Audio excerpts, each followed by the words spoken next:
So individuals' careers crash and burn on a fairly regular basis. The EY survey talks about 40% of companies having people on assignment and those assignments failing significantly. So between 2 and 11% of their personnel coming back unsatisfied, not satisfying, or prematurely.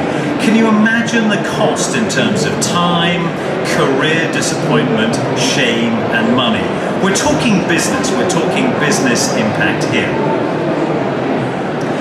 So I want to just get rid of that bugbear that all trainers have, which is, I'm flying into China, I want to sign the deal, and I want to fly out again. Or Moscow, I want to fly in, sign the deal, and whiz out again. Just, Matthew, just help me not to mess it up. What do I have to avoid? What traps and tricks do I have to avoid? And we groan, because it's not really the point. It's useful. In Austria, in Japan, if you mess up the etiquette, we think of it as the etiquette level. Yes, you could delay progress and trust and cooperation by 3 months or 3 years. Etiquette is relatively simple. Terry Morrison wrote a book which was,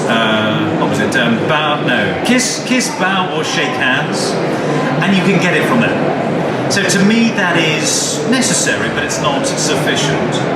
We need to move on. The next thing is cultural knowledge. So I always get confused when people don't want to know the history, geography, politics, or economic viability of a country. So to me that's the currency of respect. It's the currency that you can trade to get engagement, relationships, exchange, vulnerability, which of course you need for negotiation.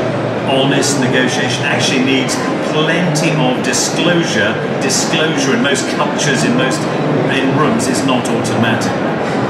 So, as an example, can anyone name you might be esoteric on this one. Can anyone name a famous Hungarian? Don't all rush, don't all speak much. Good, so there we are. Also we have the cube with the colours.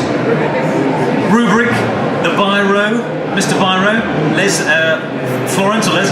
So Liszt, Brahms, then we have Billy Wilder, Houdini, Estee Lauder, plenty of people. Tony Curtis. If you look at that, Hungary, you may not know this, you probably don't know this, has the largest displaced ethnic population of anybody in Europe, the Hungarians in Romania, and per head of population in the whole world, the Hungarians claim the highest rate of Nobel Prizes. Now, to be fair, most of those Hungarians are in America, but they still claim that prize. That's called international diplomacy. Now, can you imagine armed with that when you go to Budapest? Is that going to be useful in building a bond? Is that going to show and demonstrate respect to your hosts because you are the guests? Can you see where we're going with this?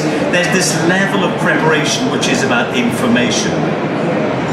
But the next level is not external, it's not about knowledge, it's internal, it's about the heart, it's about the head, it's about behaviours, it's about perceptions and sensitivity. So we talk about Ursula Brinkman's 4 competences.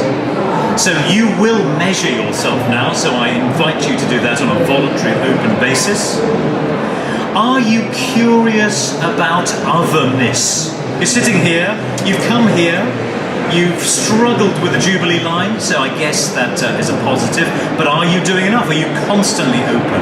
And are you self-aware? What level of cultural openness do you possess? Have you measured it? Have you thought about it? The next level is intercultural communication. Do you adapt, flex, accommodate? Do you imitate non-verbally other people in order to get rapport, to shortcut the relationship building side? I see you're scribbling notes, which is lovely. If you want a copy of the slides, see Sheila afterwards. We're happy to give you those. So scribble if you like, and if you want to do the softer version, that's also as well.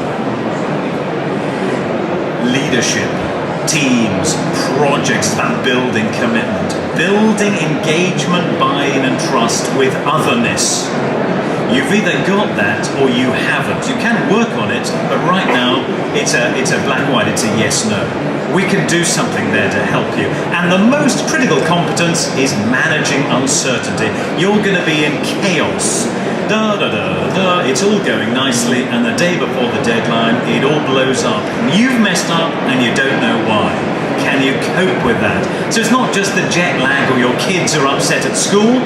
Having said that, 61% of assignment failure is family-based. So the spouse is unhappy, the kids are unhappy. So this is an inclusive package. It's not just the key executive, it is the surrounding environment which is equally critical.